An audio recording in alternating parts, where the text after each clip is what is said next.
witnessed the inauguration of the elected party executives, remarked that the smooth conduct of the election raises the prospect of a mouth-watering APC victory next year. A statement by the Senior Special Assistant to the President of Media and Publicity, Garba Shehu, described the successful conduct of the convention as a victory over naysayers as well as voters of Nigeria, who can now be assured of a smooth succession to new leadership in 2023. It says what the convention made clear was how the media has been peddling fake news of division when the hard reality of unity, cohesion, and indeed personal warmth between members of the party and leadership was evident for all to see. Garba Shehu assures Nigerians that as the stage is now set for the 2023 general elections, APC offers a track record of success and leadership, while the opposition has only decades of failure and complicity in response. Let's turn to other issues. Having acknowledged the fact that Nigerians are undertaxed and the need to bridge the trust deficit between the leaders and the people, the Federal Inland Revenue Service is embarking on a campaign to enlighten tax-paying public on how to pay, where to pay, and why they should pay their taxes. This is aimed at generating revenue to enable government to fund infrastructure and cover for budget deficits, among other government business. Figures from the nation's revenue body shows only 41 million out of more than 200 million Nigerians pay tax, and out of this number, half are government workers whose tax is deducted from source. Hence, the move to expand the nation's tax net through mass enlightenment and deployment of technology in the processes of tax collection. And to talk more on tax and national development, we have a guest join us via Zoom, Dini Emmanuel Bambuse, a chartered accountant and tax expert. Thank you very much for joining us. Thank you. Thank you for having me. What would be your assessment going forward if we have to look at the rate of tax payment in Nigeria by the general public? Would you say Nigerians pay their tax well and on time? I think for now, I think it's been better. It's been comparing to where we're coming up from 10 years ago. There has been more awareness as regards tax education, and from the part of the government, I think they've done better in terms of in terms of tax policy, tax justice, and tax education. So it's better of where we are coming from compared to where we're coming from. Okay, and report says 41 million out of 200 million Nigerians are assured of paying their taxes because it's deduced from source, talking about government workers. What is happening in the private sector? I think it has to do with the government because it's the onus lies on the government to show more accountability and to show more interest in the informal sector. And they must also work in tandem with the state revenue agencies too. Because what the FRS is reporting is based on their own federal taxes. So they should work in tandem with the state revenue, because if you go down to the state revenue service and the local government, you notice these people actually pay taxes, but those taxes are either in the wrong hands or not properly accounted for. So the federal government must work in tandem with the local government authorities, the state authorities, in ensuring in streamlining the number of taxes we have in Nigeria. Because according to statistics, we have a lot of taxes and levies. And to a layman, to a man, to a market woman or a woman, anybody that comes to him, a market woman doesn't know the difference between taxes and levies. But to that person, if he pays out money to a tax or the tax official, he or she is paying tax. So there must be proper tax education from the government, from the FRS. They are doing a lot, but they need to do more. Because last year, the FRS made 6.4 trillion So this, and I think they marginally exceeded their target. This is Okay. a very good development. Okay, and we hear Because the Mr. Adeni, let me hold your thoughts there. We hear the FIRS want to embark on awareness on why people should pay their tax, how and where, they should pay their tax. We're talking about awareness now, but again, we know that taxation is very important. We're talking about impact and national development. People, of course, want to see where their tax is going to. What should this awareness, contain, aside teaching people how to pay their tax? Yes, the awareness you should for me, let me use a layman example. For you to collect something from me, you must be able to show me what you've done with what I've given you before. Yeah. So they must show. I know it's not the because this. I don't want us to mix things up here. It is the duty of the FIRS is only to collect. How the government spends the money is not within their jurisdiction. That's why government, both at the executive, at the legislature, and the judiciary must work in tandem, because this thing is a cycle. There should be no missing link. So they must ensure they work. So they must. My own suggestion is the FIRS should go for that in ensuring that what they collect reflects on the masses.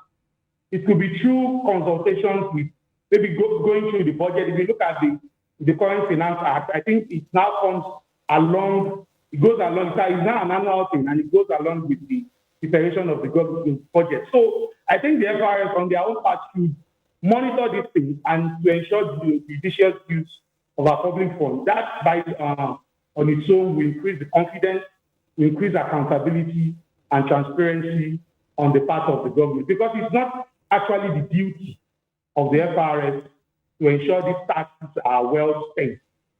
It is the function of the executive and the legislative arms of government. And this must be taken to the state government, as I said earlier. Because if we look at the ease of doing business index, most of the parameters the foreign bodies use in calculating this tax are gotten from the local people. It's not from the federal government. So they must work in tandem with the state authorities and the local authorities, so that the effect will trickle from up to down, and everybody will see. So it's to the layman on the street, the 6.4 trillion the FIRS made last year won't make much impact if the layman on the street can't see the effect on potable water, electricity, roads, and the like. So, like I said earlier, the basic thing is for the government to work with other agencies to ensure that all these are fair, and the informal sector should be carried along, because there are a lot of revenue being locked in the informal sector as well. So they must ensure that Mr. Adeni, from what you're saying, it's correct, because, of course, bridging that communication gap between the people and the government is very necessary. And like you said, involving other agencies like the NOA should come in to enlighten the public on this is where your tax is going to. But going forward, on teaching people, you talked about the market woman out there who doesn't understand why she must pay her tax.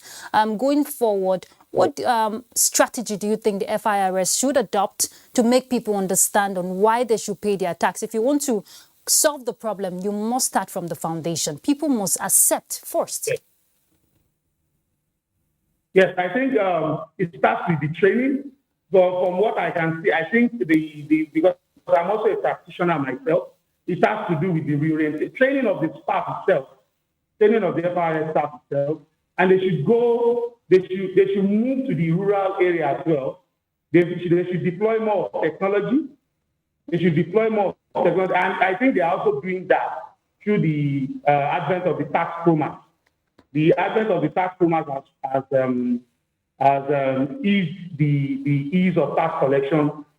Probably before you have to go to your nearest tax office to file your returns. But now, behind the comfort of your laptop, you can always do that. But they should leverage more on technology technology is very important. So they should expand the scope of the task and they should work with data. Their approach should be more data-driven. So they should know, by that, they will know the areas to focus on. Is it the agricultural sector? Is it the transportation sector? It has to be holistic. It has to be technologically driven. It has to be information-driven, and it has to be technologically driven. I think that's one of the ways to solve the problem. Because without data, there is little or nothing they can do. So they should source for more data, liaise with the people in the local, in our local area, in the inland, and get pillars from there. And their approach should be more friendlier. They should be more friendly. The taxpayer must not see you as a hound or as a policeman. You should, like they always say, police is your friend. The taxpayer should see the taxman as my friend, not someone who is here to haunt me or to expose me, so forth. We know tax, nobody wants to pay tax, but there are ways to go about all these things to ensure, optimum collection on the part of the government. Thank you very much, Mr. Adeni. You've just hit the nail on the head. Thank you for your input on the news. Thank you. Thank you. Thank you very much. Bye. All right, let's move on to other issues. Philanthropy entails improving the welfare of others, especially the less privileged who cannot return the gesture. This is what King Salman Humanitarian Aid and Abubakar's Sadiq Philanthropic Home set out to do when they flagged off the distribution of food baskets to 13,800 indigent Nigerians. Suleiman Abdulwahab reports. Giving charity to less privileged often comes in form of capacity building, provision of structures and other items that can add value to life. King Salman Humanitarian Aid and Habiba Al Sadiq Philanthropic Home are known for providing these services to less privileged in Abuja community since 2015. Very quite insulted because I was not opportune to be among those that were here some years back. Which I don't know that something very pertinent is happening here. The Deputy Ambassador to Saudi Arabia to Nigeria, Faisal Al Sofia Al Gamdi, says King Salman Humanitarian Aid has been focusing on the vulnerables in the Northeast for the past 6 years. He added that the foundation is expanding its reach to more centers for enhanced impact. Over the past 6 years, the government of the Kingdom of Saudi Arabia, through King Salman Center, has spent more than $5 billion on 1,919 projects in 79 countries. This project is meant to give people who are poor food, and the project is estimated to feed about 13,800 people. It is 138 tons of food, so that is a lot. It is a project whereby we give out food to the vulnerables, the less privileged, in support of the King Salman Humanitarian Aid and Relief Center. This year, King Salman Center will be focusing on health and medicals for more reach to more states in the country. In Abuja, Suleiman Abdulwahab, NT News. All right, let's take a break. We're back in a moment. The vaccine offers hope for a safe country free of coronavirus. I urge all state governments, traditional and religious leaders to take the lead in the mobilization effort within their environment and spheres of influence. I similarly urge all eligible Nigerians to present themselves and be vaccinated in accordance with the order of priority already mapped out at the various authorized designated centers only.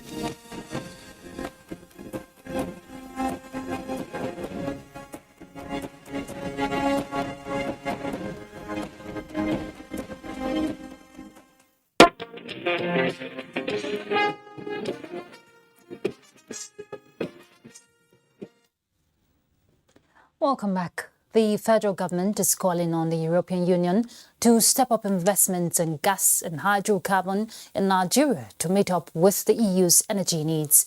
The call is occasioned by the lingering crisis between Ukraine and Russia, which is threatening gas supply to European countries, as Russia presently supplies about 30 to 40% of EU gas needs. Lydia Sampson will tell us more about it. The call of EU ambassadors to Nigeria, led by Ambassador Samuela Isope, Minister of State Petroleum Resources, Timothy Silva said Nigeria is ready to step in as alternative gas supplier to Europe, but called on the EU to encourage its oil and gas companies to scale up investment in the gas sector in Nigeria. Silva said one of the things warned against earlier was the speed with which EU was taking away investments in fossil fuels. Silva told the delegation that what has stunted growth in the development of gas in Nigeria has been that of fresh investments. He added that there must be change of policies if the request by the EU to increase gas supply to Europe is to be realized. The minister said in the last 10 years, over $70 billion worth of investment came to Africa, but sadly, less than $4 billion came to Nigeria. So there are so many opportunities for us to work together. And I want to assure you that we as a country are ready. Mr. President has mandated us to work assiduously to ensure that we are able to deepen the partnership. While emphasizing the need for transfer of technology in gas and renewable energy, the minister said Africa must be allowed to continue to exploit its hydrocarbon deposits to develop the continent. Ambassador Isofe urged Nigeria to take advantage of the opportunity offered by the present crisis in Europe to scale up gas supplies to Europe.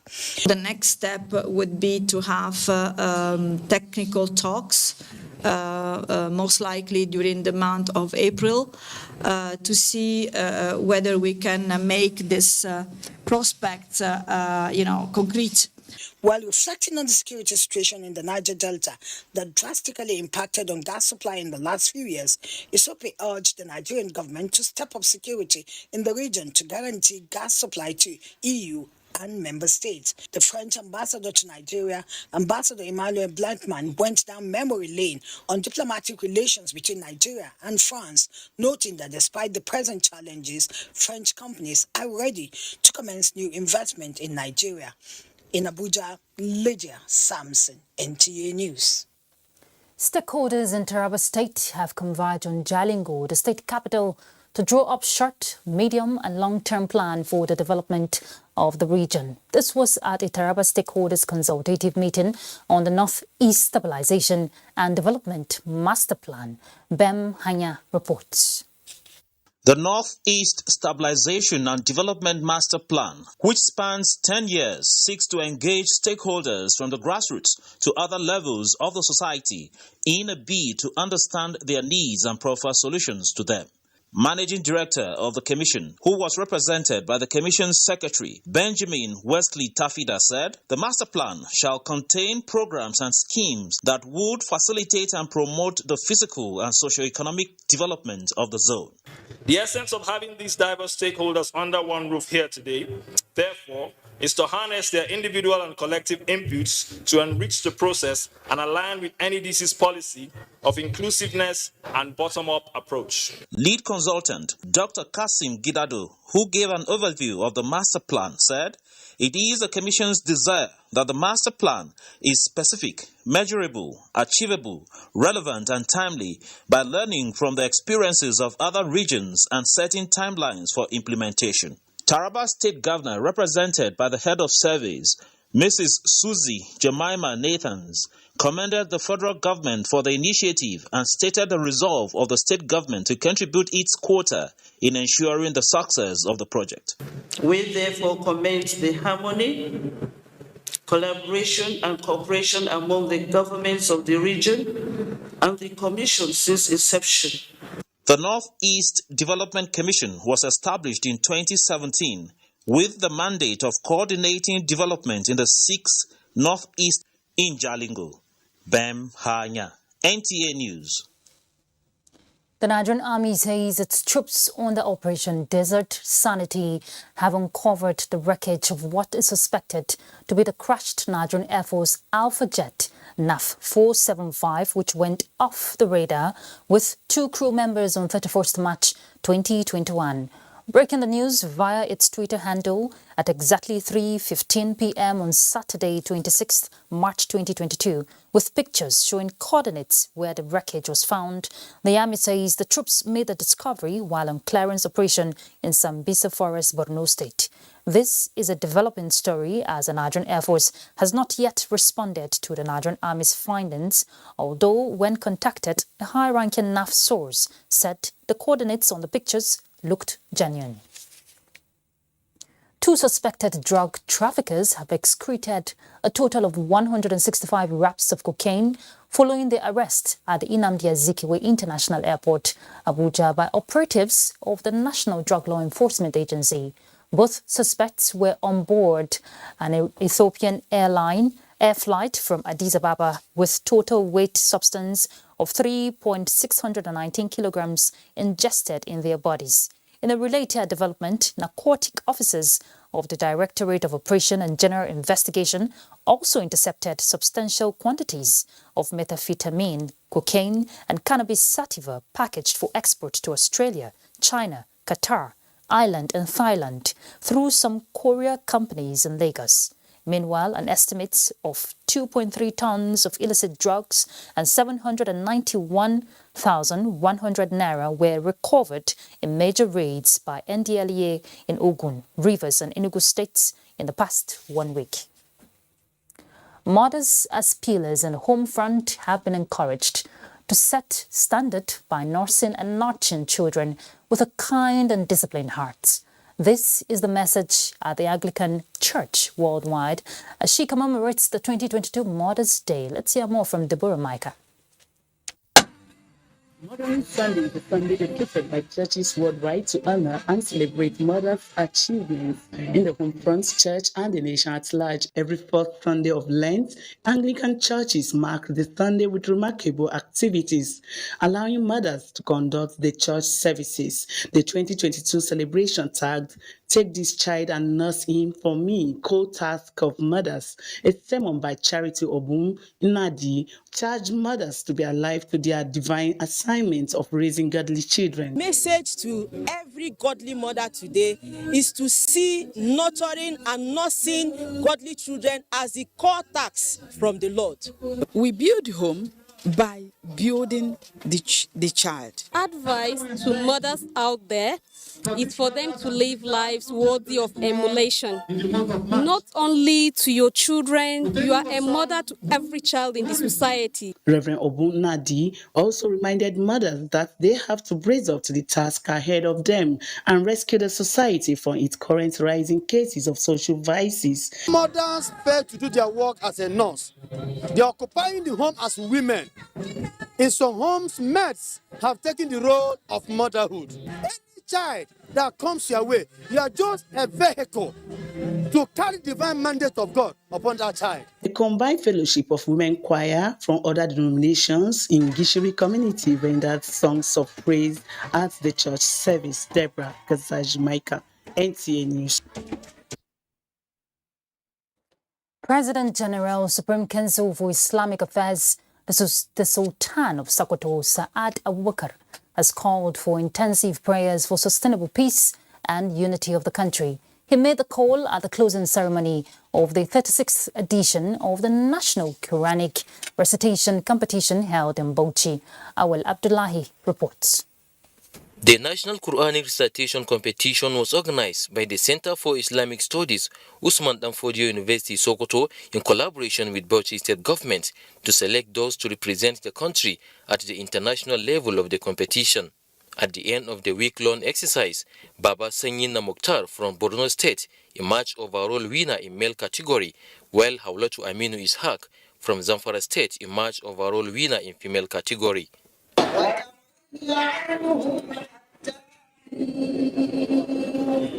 Sultan Saad Abubakar called on Muslims to use the forthcoming Ramadan period in praying for unity and peaceful coexistence in the country and advised traders to avoid increasing the price of their goods unnecessarily. For this blessing of the treasure creation by making us be who we are and to bring us into this world, in this part of the world. There is no gain in saying the fact that the global Quran remains the only book that has been memorized completely by millions of people across the world. Highlights of the event was a presentation of prizes where overall winners received the sum of 3 million naira each, while other participants received various amounts of money. In Bauchi, Awal Abdullahi, NTA News. That's Panorama. Thank you very much for your time. But please, let's not relent in the fight against rape and rapists. I'm Ruth Aguela. Bye.